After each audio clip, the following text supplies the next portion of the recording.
Assalamualaikum warahmatullahi wabarakatuh. Anak-anakku sekalian dimanapun kalian berada. Kita jumpa lagi di kelas Pak San. Kali ini kita membahas pelajaran kelas 5, tema 2, subtema 2, pembelajaran yang ketiga.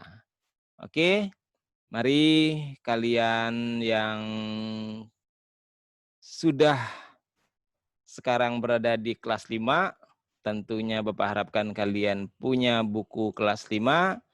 Nah, ini buku tema 2 di kelas 5, udara bersih bagi kesehatan. Mari kita buka halaman yang terkait dengan pembelajaran 3 di subtema 2. Oke. Nah, ini pembelajaran 3. Ya, ini pembelajaran 3. Pada pembelajaran 3 ini, nanti kita akan membahas materi-materi yang terkait dengan PKN, juga bahasa Indonesia dan IPS ya. Nah, di sini ada gambar ilustrasi, gambar orang kerja bakti.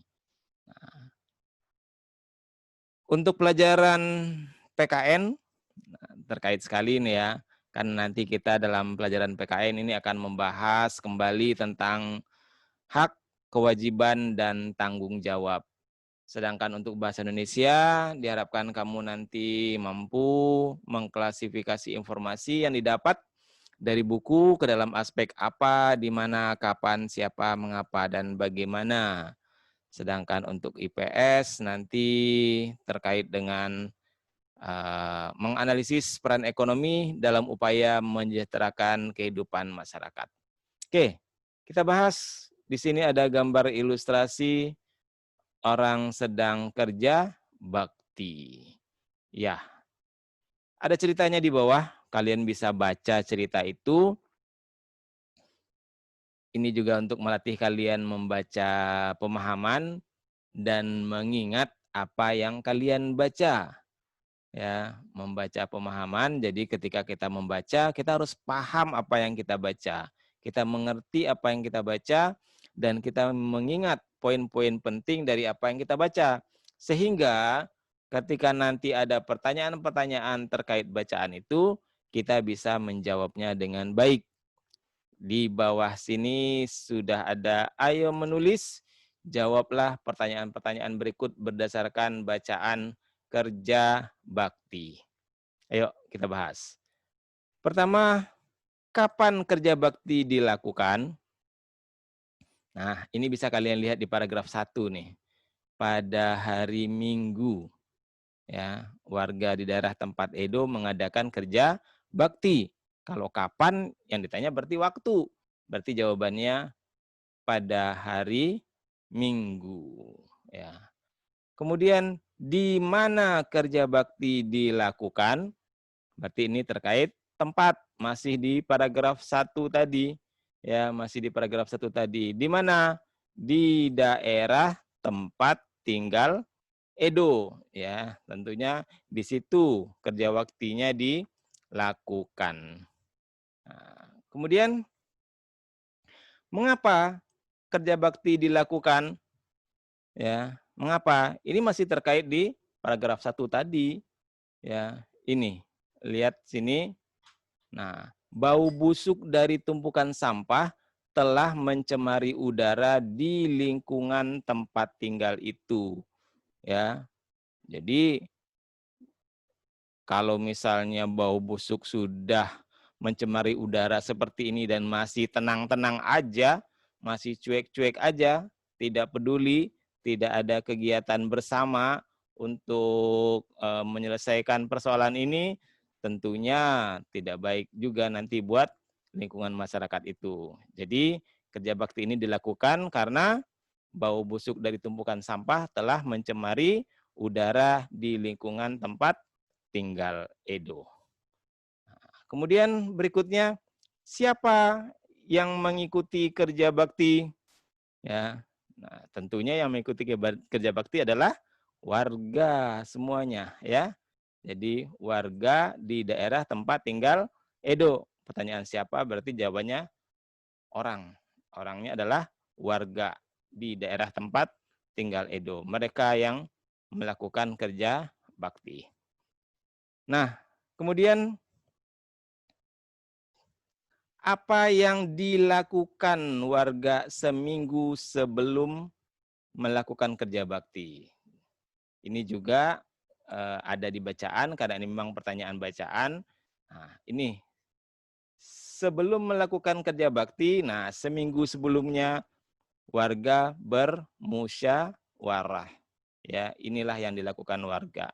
Warga bermusyawarah untuk mencari pemecahan dari masalah sampah. Nah, masalah sampahnya tadi ada di paragraf 1. Jadi, seminggu sebelum melakukan kerja bakti, warga bermusyawarah. Berikutnya, ya, bagaimana hasil musyawarah terkait penyelesaian dari masalah yang dihadapi warga? Tadi kan masalahnya masalah sampah, ya. Nah, bagaimana hasil musyawarahnya? Hasil musyawarahnya juga ada di teks itu, ya. Nah, kalian lihat di sini, yaitu ini hasil musyawarahnya. Warga akan menyiapkan 2 macam tempat sampah. Itu hasil musyawarahnya, ya. Jadi setelah bermusyawarah, warga mendapat sebuah penyelesaian. Ini, nah penyelesaian itu sebagai hasil musyawarah, yaitu akan menyiapkan 2 macam tempat sampah. Nah, kita lihat lagi, mengapa warga menyediakan 2 macam tempat sampah? Nah ini jawaban mengapa berarti alasan, ya. Alasan mengapa melakukan itu. Jadi mengapa warga menyediakan 2 macam tempat sampah. Nah, dari teks ini bisa kamu rangkum dengan menggunakan bahasa kamu sendiri juga, karena ini jawabannya bisa bermacam-macam. Di antaranya, ya, kalau misalnya menggunakan 2 tempat sampah, maka ketika membuang sampah sudah bisa langsung dipisahkan, ya. Mana yang dipisahkan? Ini. 1 tempat sampah untuk menampung sampah-sampah yang dapat didaur ulang. Gitu. Ya, jadi 1 tempat sampah untuk menampung sampah-sampah yang dapat didaur ulang seperti kertas, botol-botol bekas, ya.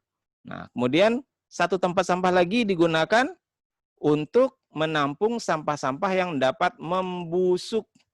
Ya, misalnya seperti dedaunan dan sisa-sisa sayur. Jadi ada tempat sampah 2, satunya untuk didaur ulang, ya, sampah-sampah yang dapat didaur ulang, satunya adalah sampah-sampah yang dapat membusuk.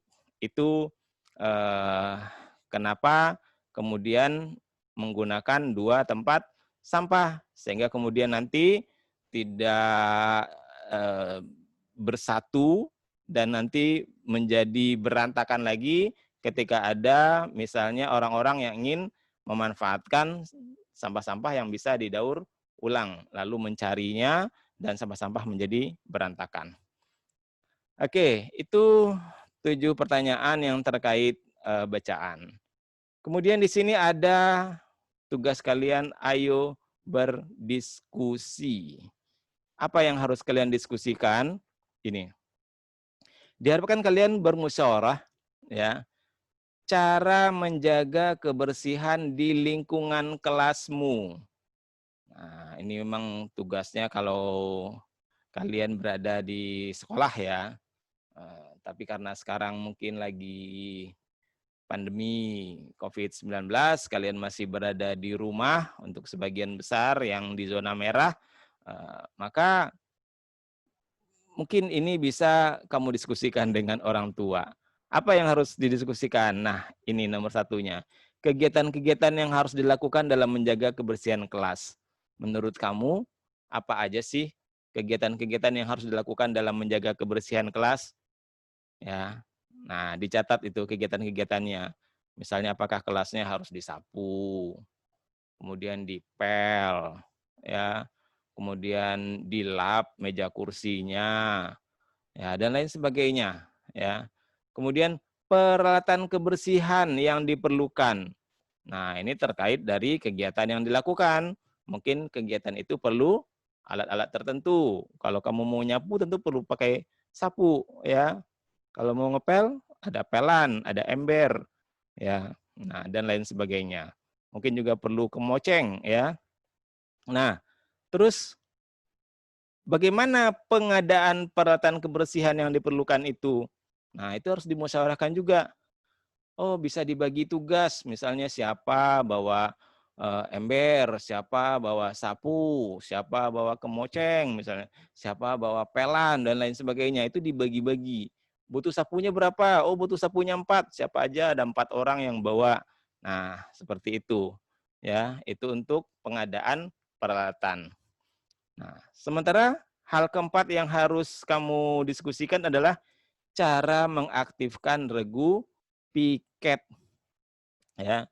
Mungkin pada satu hari bisa kerja bakti bareng-bareng satu kelas, biar kelasnya bisa kinclong, ya, bisa bersih, dikerjakan bersama-sama. Tapi pada hari-hari lainnya, ya sebaiknya ada regu piket, ya, regu piket yang bertugas membersihkan dan menjaga kebersihan di kelas tersebut. Nah, bagaimana cara mengaktifkan regu piket ini? Kalau misalnya ada yang tidak mau melaksanakan piket bagaimana? Nah, apakah dibiarkan saja? Apakah ditegur? Apakah dicatat? Apakah dilaporkan ke guru? Atau misalnya dikasih denda? Nah, itu terserah kamu. Ya, bagaimana hasil musyawarah kamu sehingga regu piketnya bisa bekerjasama dengan baik, bisa melaksanakan tanggung jawabnya dengan baik.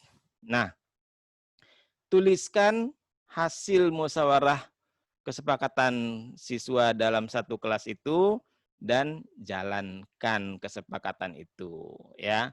Ini kalau misalnya kamu sudah masuk kelas belajar seperti biasa, tapi tentunya tetap eh, harus berhati-hati karena memang eh, pandemi COVID-19 ini masih belum ada obatnya, ya, belum ada vaksinnya, masih sedang usahakan, ya, masih sedang diusahakan.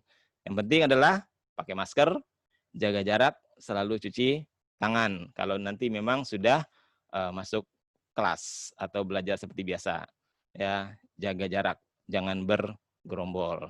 Oke, kita lanjutkan.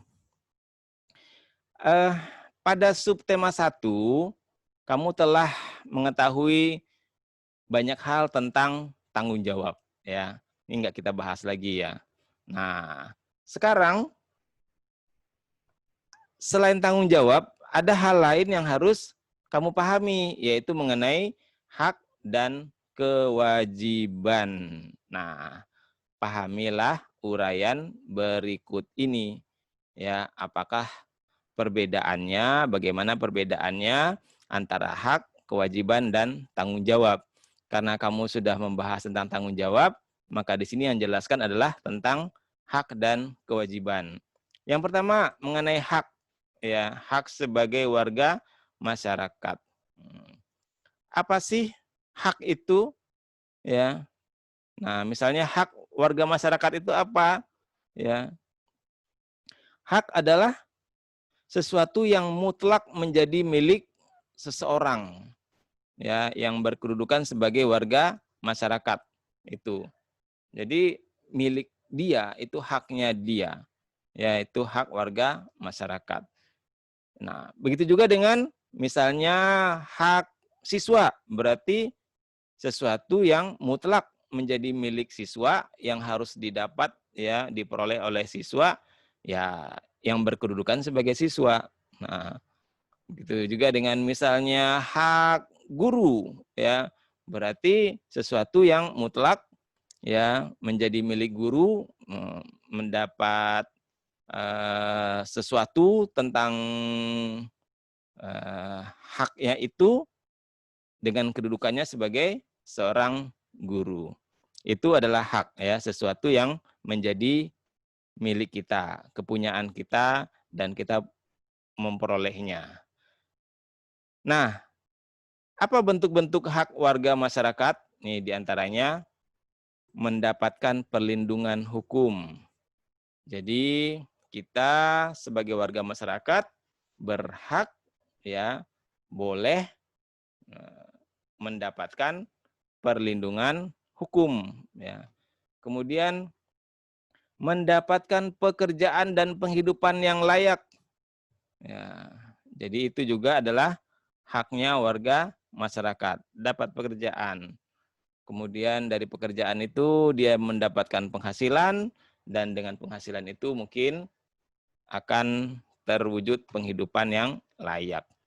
Nah, kemudian juga menikmati lingkungan bersih. Ya, semua warga masyarakat berhak menikmati lingkungan bersih. Juga berhak hidup tenang dan damai. Ya, semua warga masyarakat berhak hidup tenang dan damai. Nah, nanti hak ini terkait juga dengan kewajiban.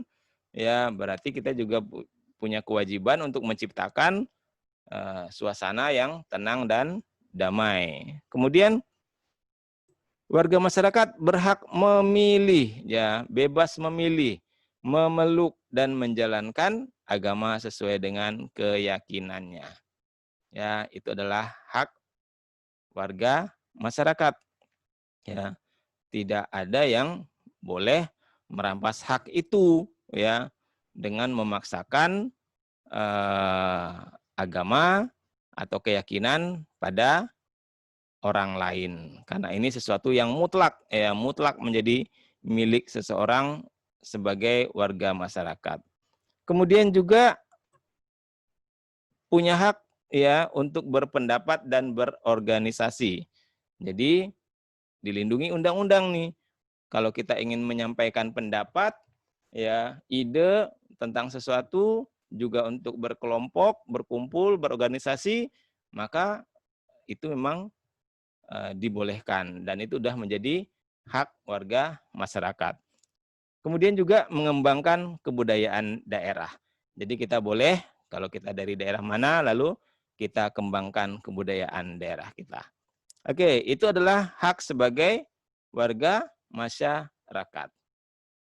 Berikutnya tentang kewajiban, ya. Nah, biar kamu lebih jelas apa perbedaannya antara hak dan kewajiban. Kalau hak tadi sesuatu yang boleh kita miliki, ya, yang menjadi milik kita, maka kewajiban adalah sesuatu yang harus kita lakukan. Ini, kewajiban masyarakat atau warga masyarakat adalah sesuatu yang harus dilakukan seseorang sebagai warga masyarakat. Tentunya dilakukan dengan penuh rasa tanggung jawab, ya. Nah, itu kewajiban harus dilakukan, harus dikerjakan. Sementara hak tadi boleh kita ambil, boleh kita miliki karena sudah menjadi milik kita, hak kita, ya. Itu bedanya antara hak dan kewajiban. Nah, apa contohnya atau bentuk-bentuk dari kewajiban warga masyarakat? Nih, bentuk-bentuknya. Satu, wajib, ya, memahami, kemudian juga mematuhi aturan atau norma yang berlaku dalam masyarakat. Ya, kita pahami dulu, kemudian kita patuhi, kita laksanakan aturan-aturan itu.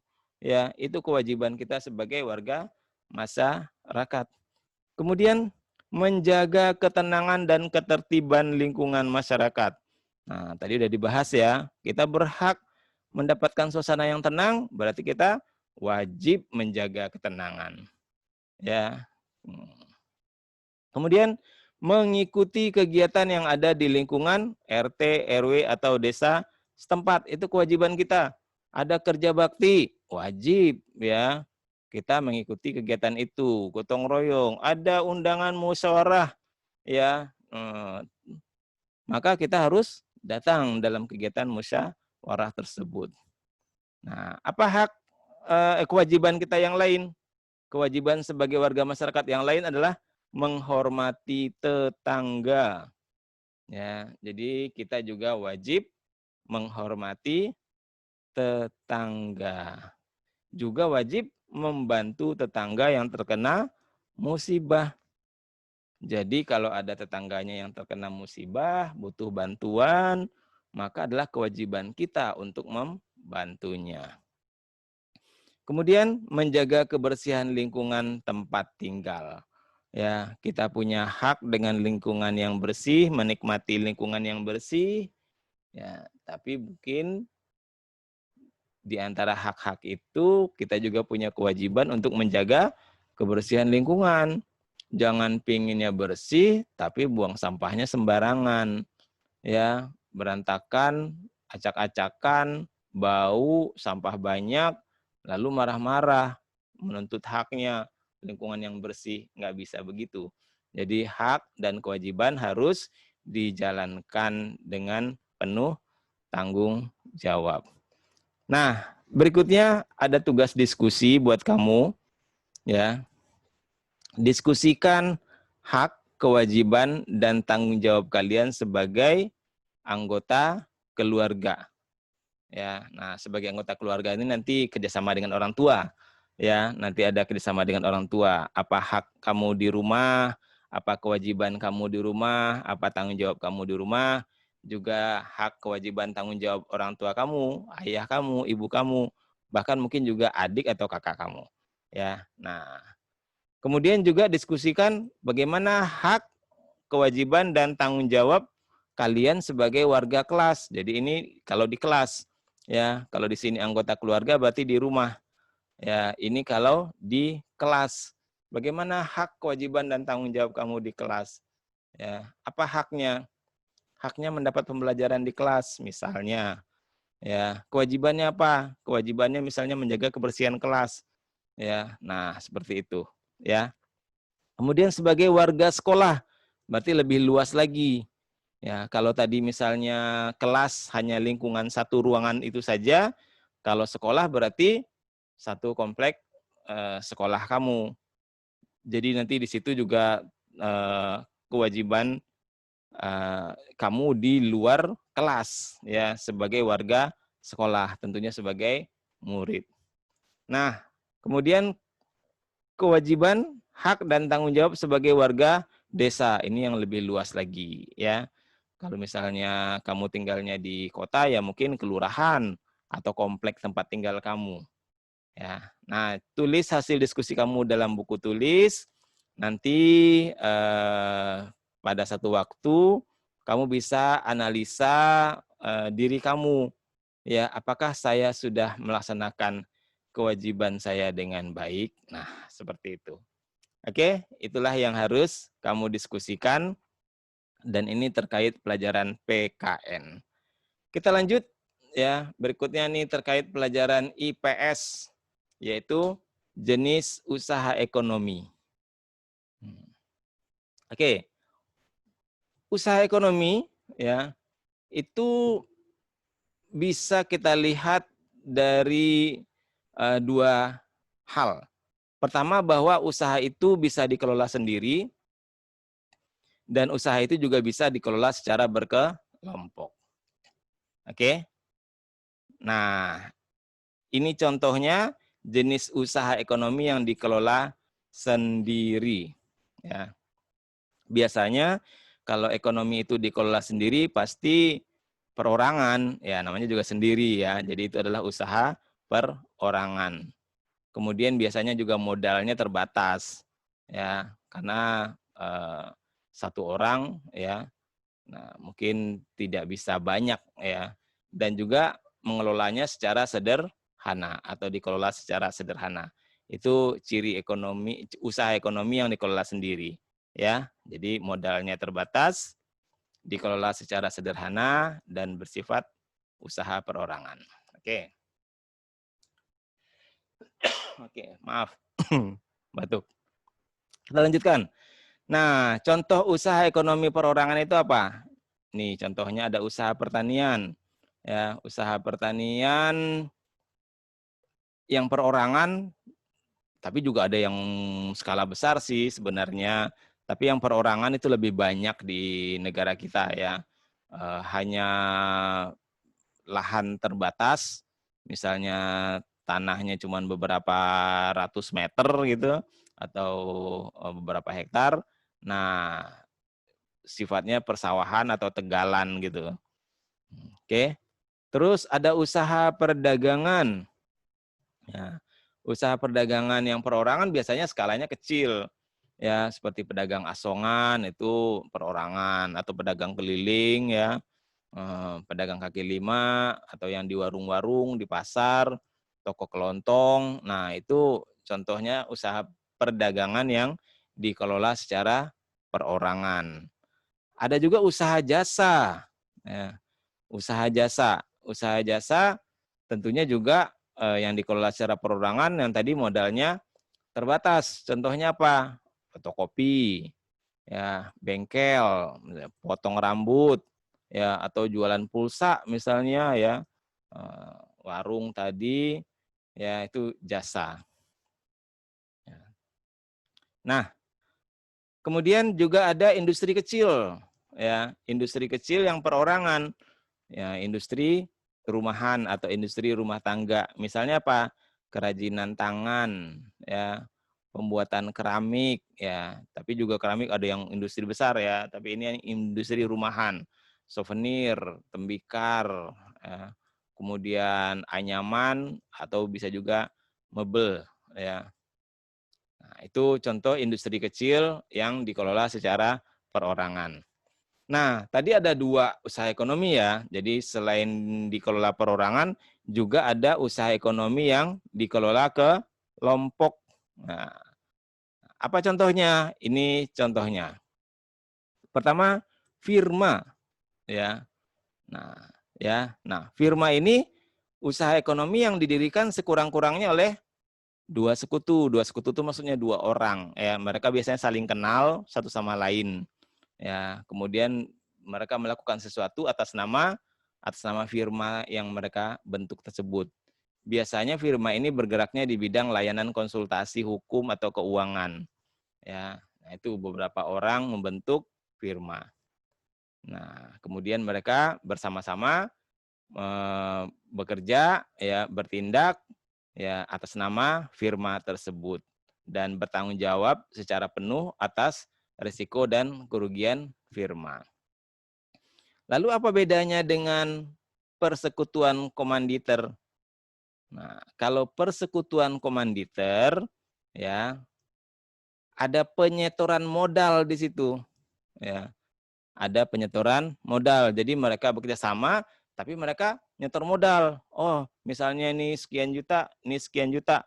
Ya, nah atau ini sekian puluh juta, ini sekian puluh juta. Lalu mereka bersama-sama membentuk persekutuan komanditer. Nah, dalam hal penyetoran modal ini nanti ada yang aktif, ada yang pasif. Kalau yang aktif itu dia selain sebagai investor ya, nyetor modal, tapi dia juga mengelola CV tersebut ya, itu. Nah, ini sekutu aktif berperan sebagai investor dan pengelola CV. Sedangkan yang pasif, sekutu yang pasif, dia hanya sebagai investor tanpa terlibat dalam pengelolaan CV. Ya, misalnya ada 5 orang, kemudian yang 3 nyetor modal saja, maka yang 3 ini adalah sekutu pasif. Lalu CV-nya dikelola oleh 2 orang, yang 2 orang ini juga nyetor modal, maka yang 2 orang ini adalah sekutu aktif, dia ikut mengelola. Nah, itu ya CV. Nah, firma tadi bisa jadi CV kalau misalnya mereka ingin memperluas usahanya dan butuh modal, lalu mereka bersama-sama mengumpulkan modal. Itu ya bedanya firma dengan CV. Lalu bagaimana dengan perseroan terbatas? Ya, perseroan terbatas atau PT. Nah, Kalau perseroan terbatas, ini modalnya berupa kumpulan saham. Apa itu saham? Nih, saham diartikan sebagai bukti kepemilikan suatu perusahaan atas penyetoran modal. Jadi dia bentuknya semacam selembar sertifikat, ya, selembar kertas pengakuan, ya, bahwa dia sudah menyetorkan sejumlah uang untuk perusahaan tersebut. Nah, itu nanti tertera dalam sahamnya. Sehingga kemudian saham itu akan memiliki nilai nominal tertentu. Dan pemilik saham, karena tadi dia yang punya uang, nyetor juga sebagai modal dari perusahaan, dia juga akan memperoleh keuntungan. Keuntungan ini berupa dividen. Jadi pemilik saham akan memperoleh keuntungan berupa dividen. Biasa ini setiap akhir tahun, ya, dihitung keuntungan perusahaannya, kemudian dibagi-bagi juga kepada pemilik saham. Seperti itu. Ya. Nah, bagi perusahaan atau perseroan yang ingin mengembangkan dan memperluas usahanya, itu saham itu bisa diperdagangkan di pasar modal. Jadi perusahaan ingin mendapatkan modal untuk usahanya biar lebih maju, biar usahanya lebih besar, maka dia akan cetak saham yang kemudian dijual di pasar modal. Nanti dibeli orang dan orang itu akan dianggap sebagai penyetor, ya, modal kepada perusahaan itu. Itu perseroan terbatas. Nah, berikutnya usaha ekonomi yang dikelola secara bersama, ya, adalah badan usaha milik negara. Ya, badan usaha milik negara itu memang harus dikelola secara bersama atau kelompok. Nah, ya, apa diantaranya? Itu ada perum atau perusahaan umum, ya. Kemudian juga ada bentuknya PT atau perusahaan atau perseroan terbatas, ya. Nah, bedanya kalau BUMN ini akan bergerak di bidang usaha yang bersifat strategis dan vital. Ya, strategis artinya itu penting bagi masyarakat. Sehingga apa tujuannya pendirian BUMD? Ya, nah ini tujuannya adalah ini, ikut melaksanakan pembangunan ekonomi, ya, dan juga untuk memenuhi kebutuhan rakyat dalam menyediakan lapangan kerja. Oke. Nah, berikutnya usaha ekonomi yang dikelola secara berkelompok adalah koperasi.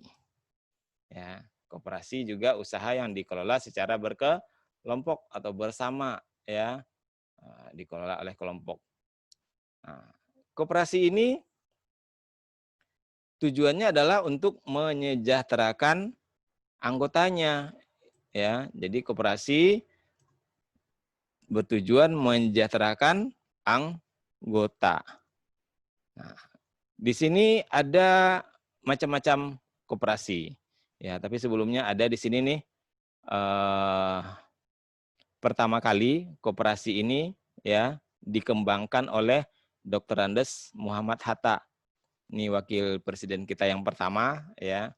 Sehingga atas perannya tersebut beliau dijuluki sebagai Bapak Koperasi Indonesia, ya. Itu sebagai pengetahuan juga buat kamu. Nah, apa bentuk-bentuk koperasi di Indonesia?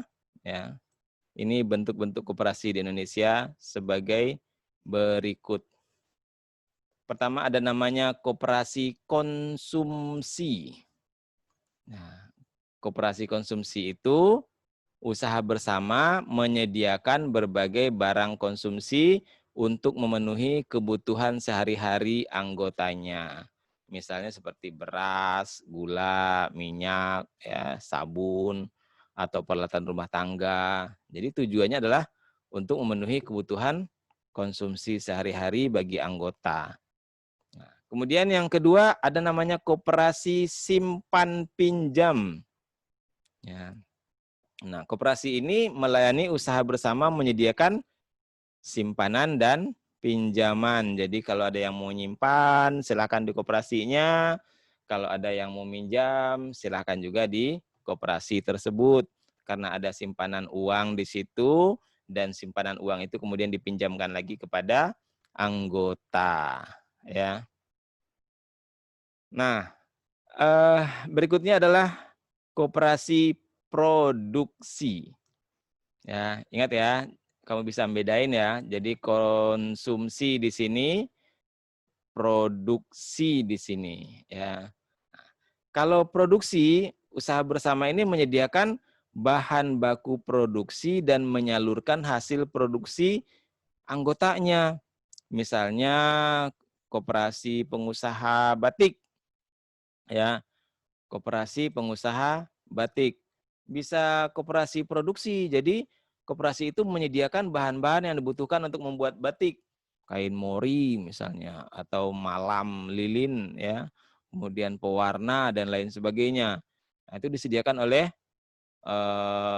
koperasi. Kemudian nanti hasil usaha batiknya bisa juga dibantukan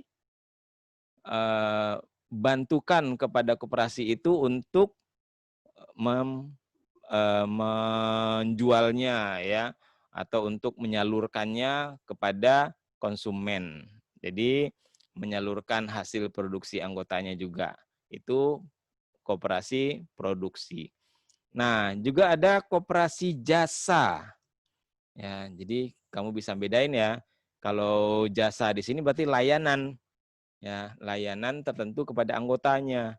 Misalnya seperti koperasi angkutan. Jadi kalau ada anggotanya butuh transportasi, ya mobil, maka dipinjamkan ya dengan sewa misalnya dan sebagainya. Itu jasa. Ya. Kemudian terakhir koperasi serba usaha. Serba usaha ya usahanya banyak, tidak hanya satu usaha. Ya, jadi ini mengelola berbagai jenis usaha. Misalnya menyediakan barang konsumsi, kemudian juga simpan pinjam, ya, kemudian juga menyediakan bahan baku, kemudian juga menyalurkan hasil produksi. Ya. Nah, contohnya koperasi ini adalah koperasi unit desa. Ya, jadi dalam satu desa ada koperasi. Nah, koperasi ini kemudian bisa menampung semua warga desa dan berarti usahanya juga harus beragam sehingga koperasi ini menjadi koperasi serba usaha. Itu adalah KUD, Koperasi Unit Desa. Oke, sebelum kita akhiri, ada beberapa hal yang harus kamu renungkan. Nih, yang pertama, apakah kamu pernah ikut kerja bakti membersihkan lingkungan? Coba direnungkan. Pernah apa enggak? Ya. Nah, kalau pernah, ya ceritakan. Ya, misalnya di lingkungan rumah atau misalnya di lingkungan sekolah ya, atau di lingkungan RT RW atau paling enggak di lingkungan kelas misalnya, pernah enggak? Nah, sikap-sikap apa yang ada pada kegiatan kerja bakti tersebut ya? Kira-kira menurut kamu sikap apa yang ada dalam kegiatan kerja bakti itu? Tentunya dalam kerja bakti itu akan ada kerjasama, ya. Namanya juga kerja baktinya bareng-bareng, berarti ada kerjasama. Kalau ada kerjasama, berarti di situ ada persatuan, ya, sikap persatuan. Berarti ada kepedulian juga. Ya, kalau nggak peduli, pasti nggak mau kerja bakti. Nah, berarti tanggung jawab juga di situ, karena ada sikap tanggung jawab. Nah, itu beberapa sikap yang ada pada kegiatan kerja bakti. Oke, terakhir ada kerjasama kamu dengan orang tua, seperti yang tadi di awal Bapak sampaikan, tulislah hak, kewajiban, dan tanggung jawab yang dimiliki masing-masing anggota keluargamu.